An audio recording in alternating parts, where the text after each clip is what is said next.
Hello, everybody. Welcome to the Relationship Mastery Series, Principles to a Passionate Life in Relationship and Dynamite Families. I'm Alan Darbon, and I'll be your host. And I've gathered over 25 wonderful experts from all over the world who's going to share your experience and their hearts and give you some wonderful tips that you can use in your relationships right away. And today I'm really excited to have on the show a couple, Carista Luminare and Goodman. And Carista is president of Luminare Leadership Institute. And this is dedicated to bringing leaders of business and organizations into alignment with their highest virtues and their true self. She's had many, many years as a consultant and counselor and coach.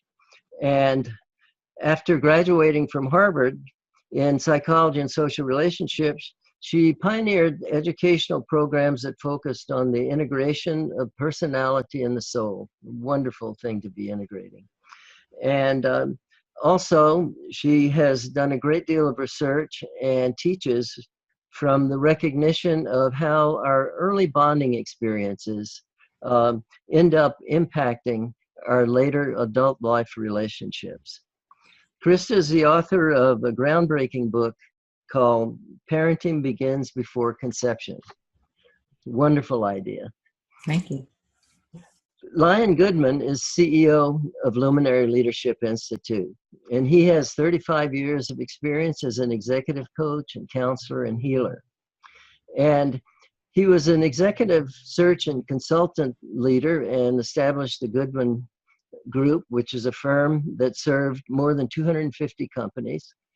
And he's also the creator of the Clear Beliefs Process, a method for shifting beliefs at the core of the psyche. He's been director of men's programs at the Shift Network, where he created programs for more than 200 participants. Lion is an author of 4 books: Creating on Purpose, Menlightenment, The Narcissism Primer, and Clear Your Beliefs. So I want to welcome you guys very much to this program, and I've been looking forward to interviewing you. And I just want to let our audience know, by the way, that they have agreed and have offered to give you a wonderful gift, which they'll tell you about at the end of the program, so stay tuned. And I'll tell you how to get to a link where you can have access to that. So again, welcome, guys. I appreciate very much your being. Thank you. Thank you, Alan. Great to be here with you. Thank you. And so one of the things I'd like to do to start with is if you could just tell us a little bit about how you got into this whole relationship field. The brief account, of course. For myself, it began almost when, as a young budding psychology graduate, realizing that adults were healing themselves from childhood trauma and pain, abuse, and I began to think, what an inefficient use of one's early life to be spending your time healing yourself from your childhood, as many of us have spent decades and tens of thousands of dollars. And there began a lifelong quest to understand how to repair where our early attachment styles affect our ability to have positive self-worth and know what to look for, what healthy love is, what healthy love isn't. And as an attachment specialist, I was very excited with the neuroscience of relationship research that came out about 20 years ago, showing a direct correlation between when we go into threat states and reactive states with each other, be it as partners, children, parents, colleagues, whatever the relationship, personal, professional, a lot of that reactivity is happening in the brain, in the fight or the flight center. And then how does one learn how to regulate themselves and get into positive, secure functioning with the other person has become a lifelong research and development of creating practical programs to help people rewire from these insecure reactions to secure functioning love and connection. So it's been quite a passion from the get-go. And I have been a consciousness explorer and student for all my life. I got one of the first degrees in consciousness studies back in 1975. Long back then, the brain was a lot simpler back then. When it's much more complicated now. Understanding of what was underneath human consciousness, what were the mechanisms that resulted in our thoughts and our attitudes and our feelings and our reactions to other people. So relationships have always been part of my study, and of course I've always enjoyed my relationships. And when I met Carista, we combined our knowledge and our understanding and began developing programs that really dove down deep into the psyche to help people rewire to better relationships, better families, better business relationships, because life is relationships. We can't do without them. Mm. What a wonderful melding of your passions. That's great, you guys. Wonderful. I want to go into something that is something I know the two of you have done a lot of work with and have a great understanding about, and I love your clarity about it. And this is narcissism and also codependency. So if you're willing, I'd like you to go a bit into how you see narcissism and codependency, and what is it? What do you see it as? Well, I'll begin because I call myself the recovered narcissist, so that's my area of expertise. Well, I'm a brother here. So. Cover. So it took me a long time to discover that I had narcissistic tendencies, because I thought I was just great, and everything was fine. And if a person didn't want to be with me, that was their problem. So it was working out fine. And that's one of the issues of narcissism, is that it works so well for the individual who's narcissist. It doesn't work so well for their partner. And it took a number of experiences and then Carista's brilliance to help me see that I actually did have these tendencies. And when I began studying them, I realized that my whole background kind of programmed me for these tendencies and traits. And as I studied narcissism, what I realized is that it's actually a very wide spectrum, from healthy self-care, which you could call narcissistic, medium and extreme levels, all the way to narcissistic personality disorder, which of course is a psychopathy that is diagnosable by someone who has that experience. And there's a wide spectrum in the middle. And I was probably, a somewhat narcissistic person, because mild I also to moderate. cared. Mild to moderate. Yeah, good way to say it. I always listen to the expert, and so I could actually rewire. I realized that I was harmed. Go ahead. Yeah, I was just thinking that one of the things we have learned in our recovery is that it really pays to listen, because they probably are saying the truth. Right. So in learning about narcissism, I realized that based on my background in understanding consciousness and beliefs and early programming, that we could reprogram, we could rewire the patterns, and it requires some study and practice. That's how you rewire the brain, through the neuroplasticity. And so Carista and I did them rewire from narcissism into more caring. And the spectrum goes from the extreme, which is complete focus on self. No, I'm focused on both of us. I'm just more important. And the mild would be, I care for your needs, and I also care for mine. It's very collaborative and mutual. Yeah. Yeah, and I would just add, from the female perspective, being more of a recovering codependent, well, we're quite well recovered, and still we get tested under stress. That's usually when these patterns, when we're threatened, when we feel insecure, we'll default to our old coping strategies. So the coping strategy is more self-sacrificing, whereas we look at narcissism, is more self-absorbed. The more extreme is kind of anti-relational. Other doesn't exist.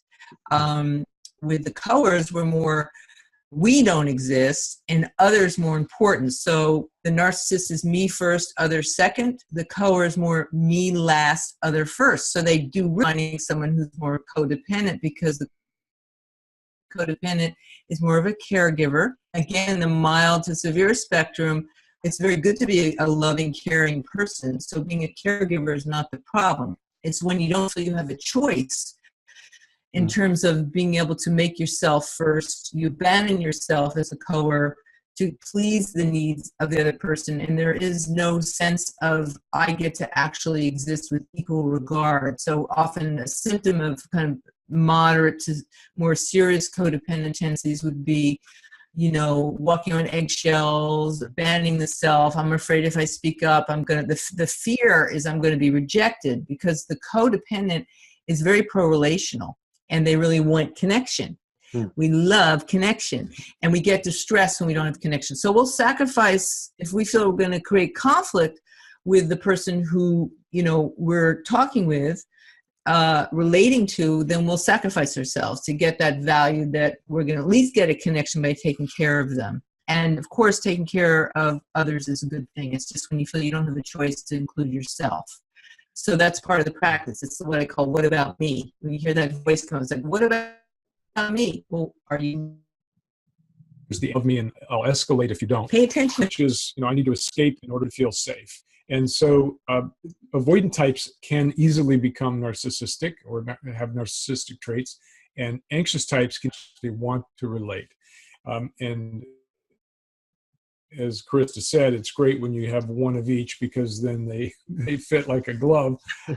But as an avoidant type, my mother was kind of overwhelming in her escalation, and I didn't feel safe around her. So getting away brought me safety and comfort. And then since I was away and relationship was kind of dangerous, then I developed a self-absorbed look. Well, I have to take care of myself. At least I can do that. And so that can launch narcissism. And person not worth anything.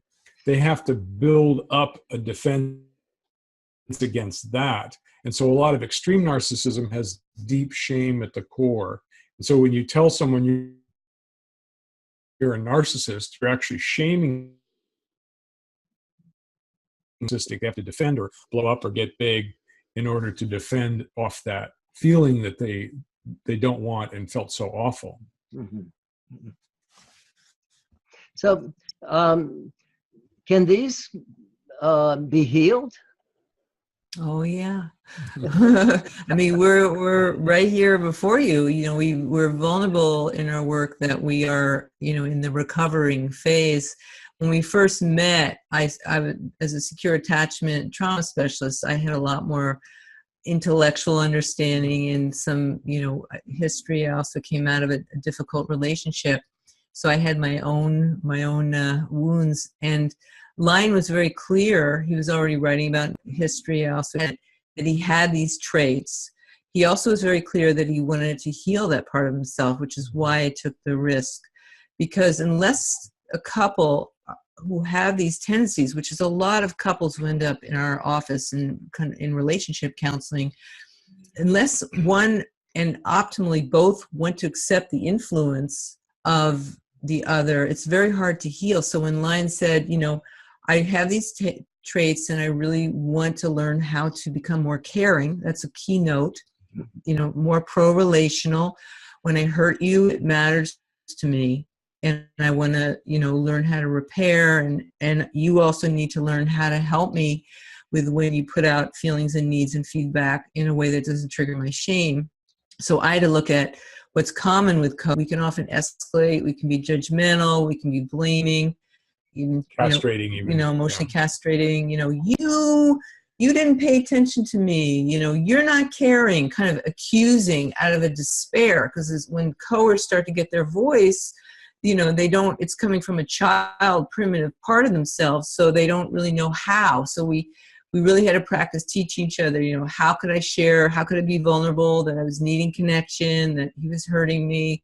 And then, Lion is very, very skillful in knowing how to really care and repair, which is what we teach people how to do. So if he wasn't open, I've been in relationships where the man is not open. It's like, ouch, you're hurting me. And the more significant the narcissistic traits, more in the moderate to severe, what makes them more severe in the spectrum is their lack of empathy, their lack of caring about their impact. That's indicative that they're more in the severe spectrum. And if they're not open to wanting to heal that, then there's not much you can do. That's very important. So yes, one can heal any pattern, depression, anxiety, mild to moderate to severe, if you get the right help with people that can help you actually know what healthy love is and what it isn't. Healthy self-love, love of other, which is where the neuroscience of relationship approach really helped us develop practical materials, how to rewire from insecure connection to pro-relational positive. And each style needs to learn what the other needs because they're opposites. See, the coer needs connection, which is antithesis to the one who's more in the narcissistic avoidant. So he needs to learn how to actually feel safe to exist in the relationship. One of the great discoveries that I made in studying secure attachment theory is that avoidants actually want to be related to. They actually want to be heard. They want connection. They want connection. And they're actually avoiding or withdrawing in order to feel safe. And when I discovered that secure attachment was the route to safety and care, which is what I wanted all along, that gave me a motivation to really look at my behaviors and change them, practice new techniques to get what I really wanted. And you're actually going to get more of what you want by changing these patterns and moving towards secure attachment. So relating and relationship is a skill. We take things you can do day by day, behavior by behavior, and incident by incident, that gives you the practice of, instead of turning away for a narcissist, turning toward, instead of escalating, calming and welcoming. So all these techniques allow us.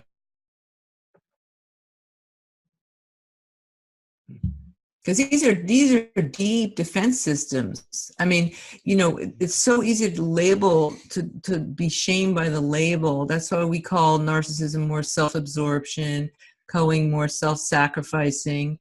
But a label helps us see where we actually default into.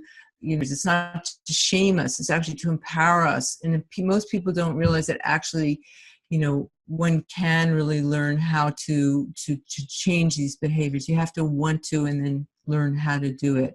But it's not to shame, because it's very prevalent. And many of us are hybrids. Those who have coing can have self-absorbed reactions, and those who are, who are narcissists to be abandoning themselves, in the name of love. It's just when I'm triggered, I'll go make you first and abandon myself. Right.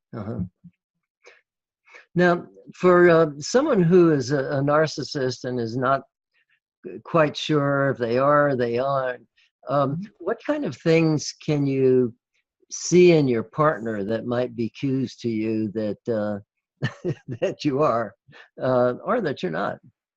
Well, one of the tests we give, we have an assessment in which a person can look at where their attention is. They can sort of measure, like, is my attention flowing outward toward my partner, or is it flowing inward toward myself? And when you think about your day, it's like, well, how much of my day was I self-oriented? How much of my day was other-oriented in the relationship? Mm-hmm. And so if I'm spending 90% of my time focused on me and only 10% on my partner, then I'm tending toward the narcissistic spectrum. And if I'm spending 90% of my time focused on my partner, their needs and their feelings and whatever's going on for them, and only 10% on myself, you're probably on the codependent spectrum. So the ideal would be where the focus is on collaborative mutual focus of attention. Yeah, and that doesn't mean you're spending most of the time together. It's both of our needs are mutual. So Lion works a lot, I work a lot. We're both very independent and each other. Much am I going to run down and, give him a hug and see how he's doing, or when I meet him in the kitchen during a meal, just really make him a priority and drop my iPhone. And there's little connections, throughout the day, or if we've been apart all day, I work in another office, sending a loving text. There's different rituals we do, daily rituals, kind of we Mm-hmm. 5 minutes or snuggling from each other. We haven't seen each other. So these kind of pro-relational activities, you just need very little often to just feel the connection. And we carry that connection in our heart all day. And when one feels disconnected in it, they lead the need to connect. It's usually the coer, because their need for connection is usually stronger. But it's how we ask. If I come down and go, I haven't seen you all day. Where have you been? You haven't paid attention to me. That's going to shame him and make him feel like a bad partner. Then I have to go defensive, and I have to defend myself Right. in some way or withdraw in some way. But if I go, hey, honey, I missed connecting with you this morning. I'd love a hug. I just really, Yes, I have time for a quick hug, but if you want any more time, it's going to have to be in an hour after I get this project done. So I'm actually caring about her needs for connection and making sure she gets her needs met along with my needs met. And a lot of couples argue over whose needs are most important, and that's not useful. Yeah. So I can totally honor his need for space, as long as he lets me know, kisses, can't right now, let's go for a walk tonight. Does that work for you? Yeah. The fact that you care to want to connect, I can give you all the space in the world. Mm-hmm. That's a beautiful demonstration of that, and that really demonstrated it's not an either or. It's a matter of how do we both get. That's what's secure. That's actually what's secure. It's called secure attachment in a lot of the literature, is actually what the indicators are. We have mutual needs, and your feelings are equal to mine, your needs are equal to mine, and we collaborate together with mutual sensitivity, mutual care. And when we get in conflict, we both equally care. We've had impact on the other, and we choose to each own our part in it, and we choose to repair together as quickly as possible. Those are some of the distinctions of where we help people realize what healthy love really looks and feels like. And we have to each learn based on our style how to do that. There's also the relationship triangle, or what we call the triumvirate, right? So there's me, there's you, and there's we. So that's the third part of the triangle. And the relationship has its own needs. So I want to put equal attention to the relationship itself and say, how does the relationship get nurtured? How are we taking care of the relationship? Not just am I taking care of me or her. Yeah. And the narcissist will be more resistant to any kind of pro-relational or, I have a need. The more severe narcissism sees the love source as a part of their supply to get just their needs met, their need to feel special, power. They're more domineering, more dominant. Mm-hmm. They're aggressive, I can get hurt. So E is common feedback for those who are in the strong spectrum. It's your problem, you're too sensitive. Those are diminishing, devaluing, reflections of what the other partner needs. And that's when you're in more serious trouble as a couple. And if that partner doesn't want to learn how to be more, your needs are important, I want to learn how to care for them, then you need help, professional help to rewire that. And a lot of it is the how, especially for an avoidant or withdrawal type. The voice is aggressive or cold, it's going to trigger the body language. So we work a lot with the nonverbal love languages that can often trigger, I'm being loving, rolling the eyes, or the nonverbals are triggering us more than what's being said. And a lot of couples miss that. And particularly, the narcissists are more rigid and kind of, there's no effulgence. I embrace you. I'm open to you in the severe. spectrum, and the coers are, more kind of victim, and I'm being abandoned and I'm sacrificing, I'm doing so much for you, instead of two adults being vulnerable about what they need and helping each other learn how to do that.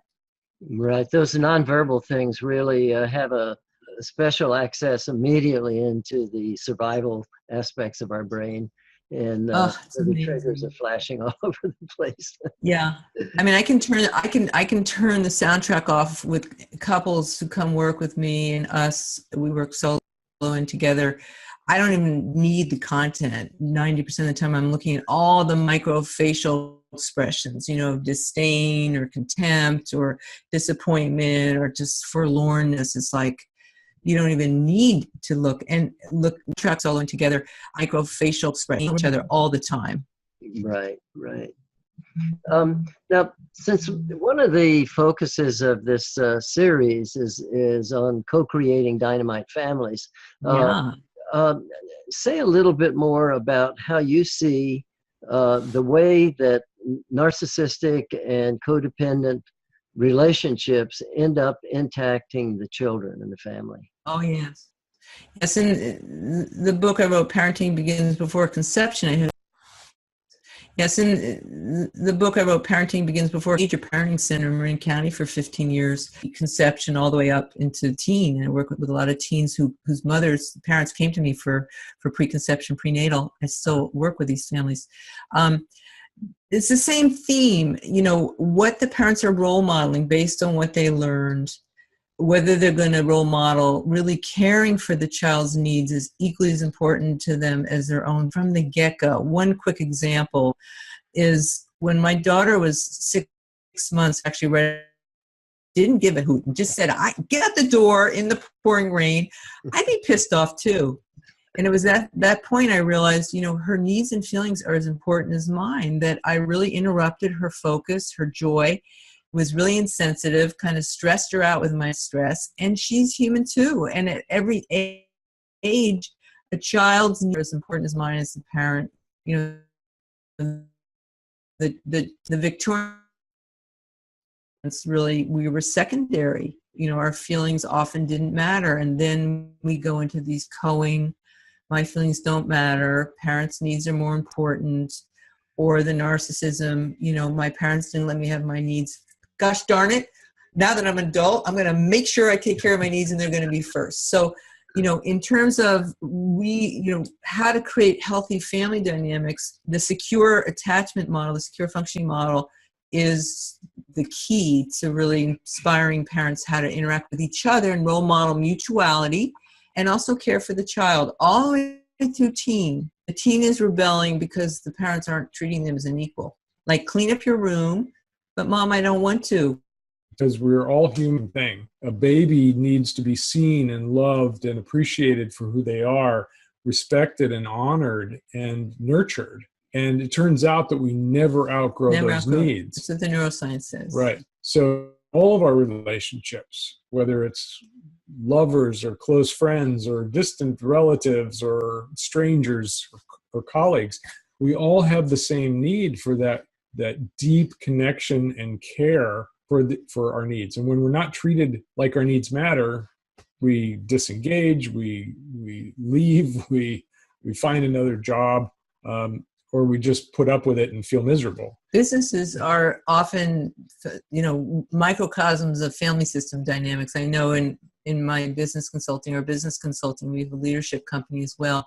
You can always see people playing out their authority issues and what happened in childhood. So, but the most important thing is for parents to understand the difference between secure attachment and insecure attachment, trauma bonding. Scary parents who's got alcohol or drug addiction, is really impacting the family's ability to be dynamite, because it's dynamite in the most negative sense. There's nothing more provocative as in the scary dynamite as a scary parent. And there's nothing more exciting in this family is dynamite. I love being in it, as parents who really are committed to lowering my sense of threat and optimizing my sense of safety and security.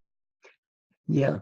That dynamic is something that I've seen where just the way that when parents come home and re-enter the house, the whole thing about uh, parents have needs, children have needs, and learning how to balance those things out. Where when the parents come home, very often the kids are pulling at the parents, but that's a very, very important time for the parents to really connect and have the kids learn that at this moment, our needs are going to come first because you're going to depend on us, and we need to get that nourished.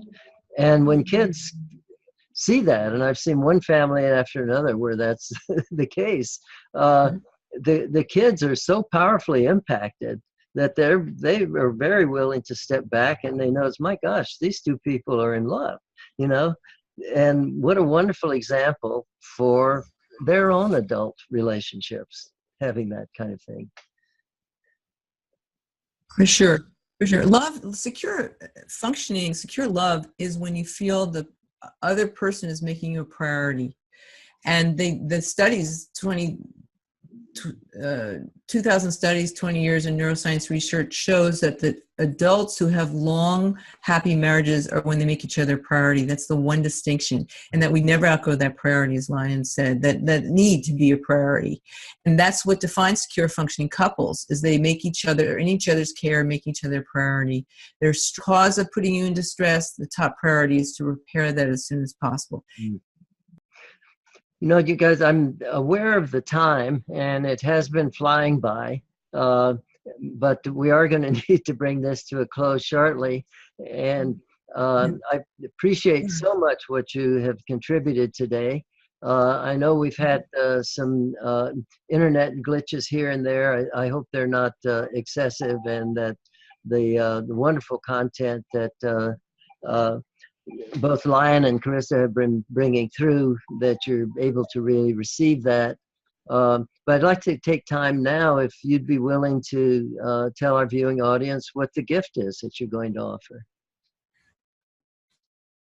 Sure. We have a wonderful book. It's about 25 pages. It's called The Narcissism Primer, or Primer, depending on how you pronounce it. Right, I never And of articles and with the to our program we put together last year with over 100 participants around the world, giving people the exact formula for healing narcissism and healing codependency. So it's a great book. It's free, and we want it spread widely. And for women who think they may be in a relationship with a narcissist, our recommendation is that you print it out and leave it somewhere and don't talk about it. and when he picks it up, goes, "What's this?" "Oh, it's just something I picked up," and walk away. You know, don't get engaged in the conversation of like, it's a great book, and we love giving it out because it has so much valuable information about narcissism. And then our program, Healing Narcissism and Codependency, also has an equal amount about codependency and those tendencies. What a wonderful and generous gift, and I appreciate your offering that. And for our viewing audience, if you look right after this interview, you're going to see a link. And the link, all you do is put your first name and your email address and click on that link, and it will actually give you access to that great gift. And so again, I want to say thank you so much for being a part of the program today, and I appreciate what you've offered, and I really appreciate what you're doing out there on the planet. Thank you so much. Thank you. Thank you, Alan. The respect and honor is mutual. What Definitely. You've been doing is great for a long time, so thanks for contributing so much. Thank you. Bye. Okay, so in closing, I just want to say I'm Alan Darbon, and I'm looking forward to seeing you on more of our Relationship Mastery series. And I want to remind the listening audience of one thing that I often will say, and that's to remember that your particular quality of love and your particular quiet light is exactly what we need on the planet. We can't be whole without you. And so help us be whole. And so just find your kindness, bring it, and speak your truth. That's what we all need. Thank you very much, and I'll see you later. Bye-bye.